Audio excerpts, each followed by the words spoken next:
रास्ता उपरे पानी लहरी यातायात लोके होउचंती हिनस्ता रास्ता उपरे आंठुए उपरे पानी ट्रैक्टर रे रास्ता पार होउचंती लोके एपरी घटना देखा मिली बालेश्वर जिला बालियापड़ ब्लॉक कुंडुली पंचायत दांडीपदा और सारथा मुख्य रास्ता प्रबल वर्षा जो पानी जमी रही यातायात व्यवस्था बाधाप्राप्त होईछि।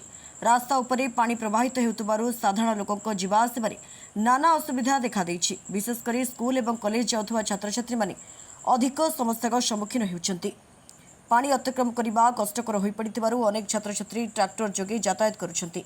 स्थानीय लोक माने शीघ्र रास्ता को पानी निष्कासन और स्थायी समाधान पर प्रशासन हस्तक्षेप दाबी करिसेंती।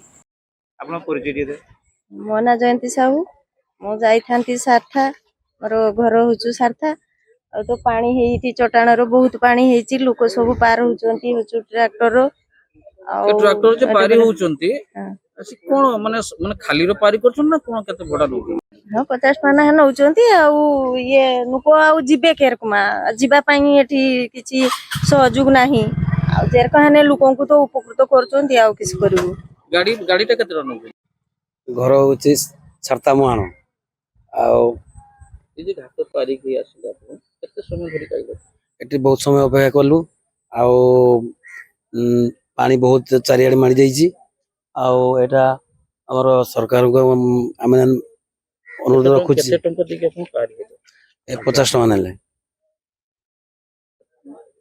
अपन को सरकार को दाबी रहउछि जे एटा गोटे भलो ब्रिज आकार हो तो आमे समस्त भाई जनसाधारण भाई उपकार हो प्रति वर्ष तो आमे ए रकम हरियाण आमे होछि। बालेश्वर जिला को प्रभाकर मलिक रिपोर्ट खोला खबर।